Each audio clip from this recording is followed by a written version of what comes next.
안녕하세요. 반갑습니다. 명나라 말기 1637년에 고용 선생께서 지은 무경사학 정중에 보면은 고용 선생께서는 이 사법, 사도락하는 것은 큰 길과 대로하고 그 사법대로 따라오면은 짧으면 100일, 길어야 1년 이 기간 동안에 좀 사법대로 따라온다고 하면은 관역에 쏘는 대로 다 맞출 수 있다고 그렇게 하고 있습니다. 제 영상 또한 사법에 관한 어떤 체계적인 사항을, 체계적인 내용을 이렇게 설명드리고자 하는 것이니까 좀 내용이 많고 좀 지루하시더라도 차근차근히 보고 이해하시면은 아마 여러분들께서도 활을 쏘는데 그 활을 쏘는 솜씨가 일취월장할 것입니다. 그러므로 좀 시간 오래 걸리더라도 급하게 서두르지 마시고 느긋한 마음으로 차근차근 배워오시길 바라겠습니다. 예. 그럼 오늘은 지난번 영상과 이어지게 그 활 당기는 자세인 그 수요 평령에 대해서 살펴보도록 하겠습니다. 수요 평령, 지금 처음 활 쏘시는 분들은 이 말의 의미를 금방 마음에 와닿지 않을 것입니다. 좀 생소한 말이고요. 근데 이 수요평령은 우리가 그 직궁제 원칙에 보면은 전추태산 후와 콤이란 말이 있죠. 그 말과 똑같은 겁니다. 그러니까 전추태산과 후와 콤이를 내자로 표현해서 수요평령이라 하죠. 그 수요평령이란 말 자체만으로 본다면은 이 앞손에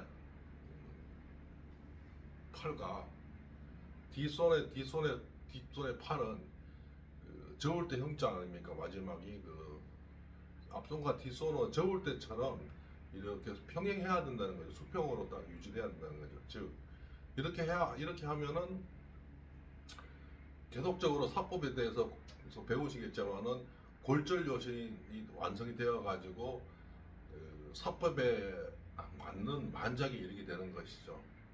그런 이런 수요평령이란 것은 사실상 그 과거 옛날에는 수렵이라든가 그 다음에 전쟁터에서 이 짧은 거리에서 쏘거나 또 그 적이 미처 내가 활을 쏜다는 사실을 알아채지 못하게 신속하게 쏘기 위해서는 이런 수요평령이라는 것이 앞뒤 팔이 일직선 돼가지고 바로 깍지도 높은 상태에서 바로 이런 자세를 취하라고 이렇게 되어 있는데 현대에는 이 사항을 그대로 적용하시면 안 되겠고요. 그 우리 현재 우리가 스포츠 용도로 쏘는 그 자세를 이해하시면서 맞춰 나가야겠죠. 즉 우리는 현재 활을 쏘고 있는 거리가 관역까지 거리가 145m입니다. 근데 만약에 사법대로 보면 수요 평령이라 해서 이렇게 평평하다고 하면은 우리가 아무리 센 활을 가지고도 145m를 보낼 수가 없습니다. 그렇기 때문에 앞손은 조금 높이 들게 돼 있죠. 그렇지만은 앞손이 높이 들면은 뒷손이 같이 따라 올라가는 것이 아니라 뒷손은 이렇게 내려오면서 이 대각선으로 전체적으로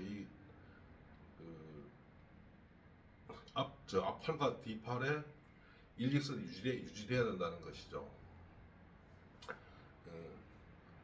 어떻게 설명드리냐 하면은 우리가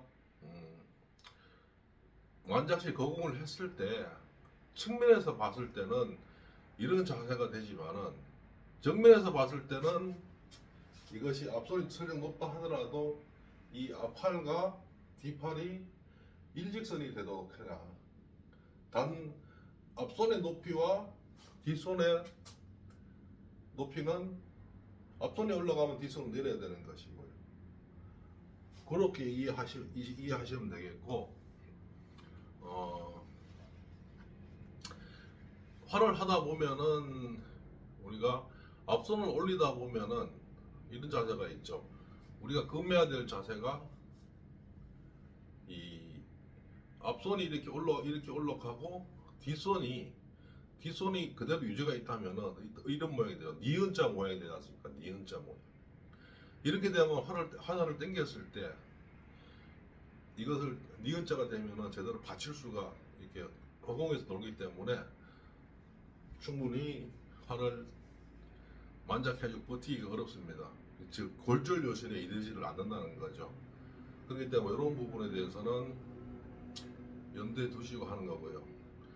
그리고 아까 말씀드렸던 이 수요 평형이라고 하는 것이 우리 그 직궁 재원칙에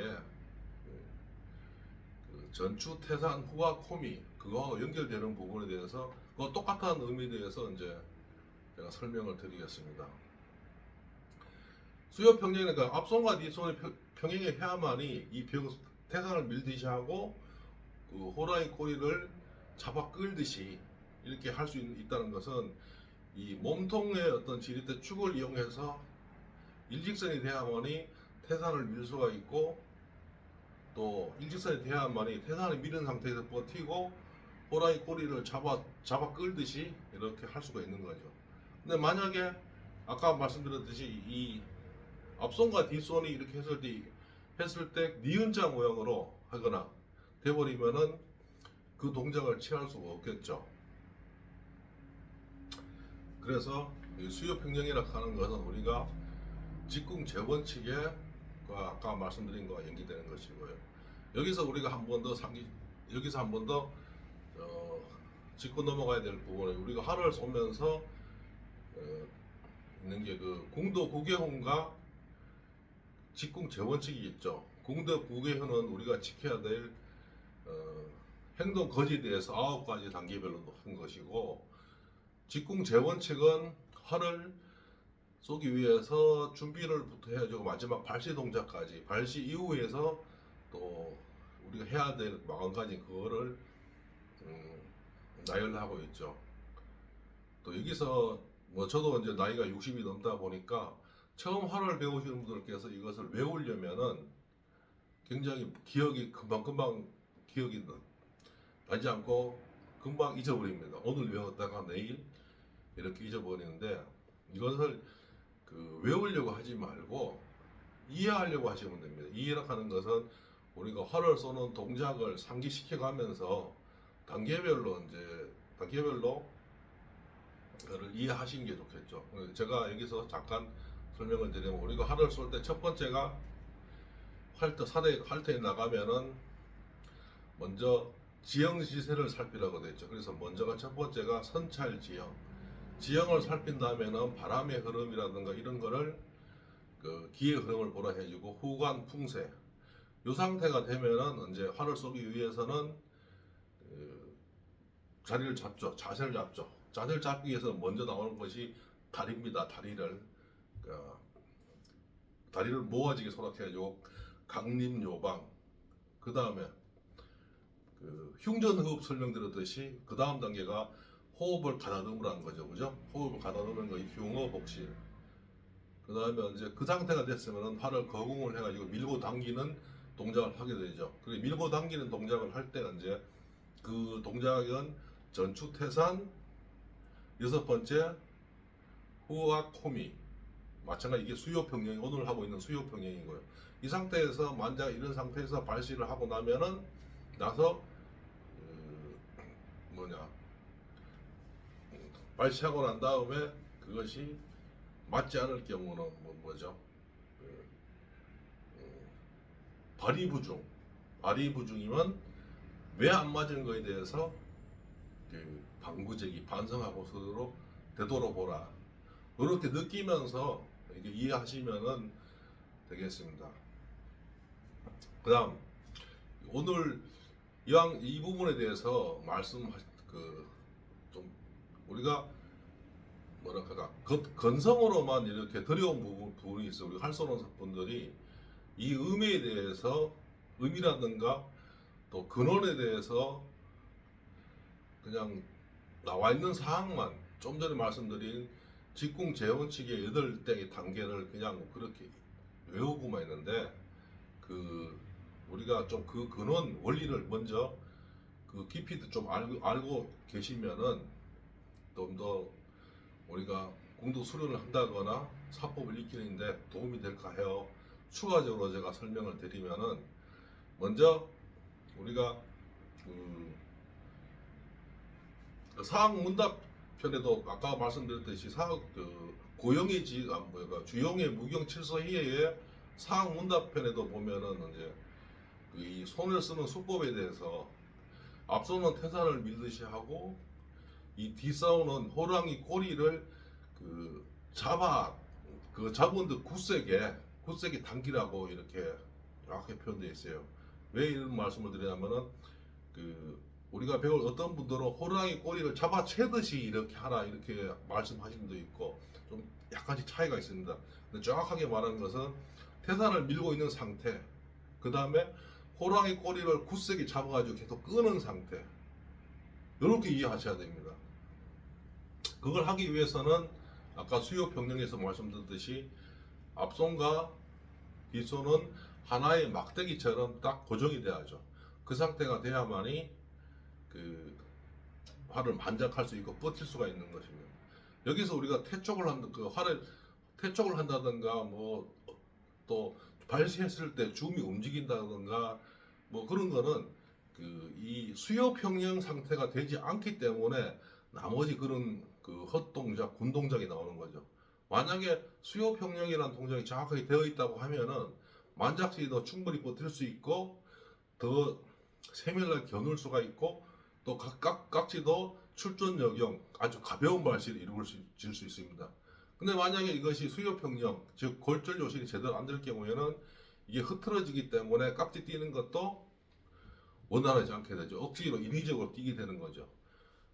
앞손이 깍지는 앞손이 모르게 띄라고 되어 있지만은 의도적으로 하기 때문에 절대로 그 단계까지 갈 수가 없고요.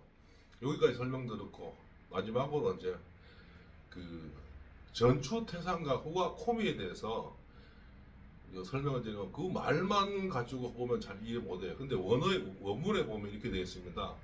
전추 태산은 이렇게 되어 있죠.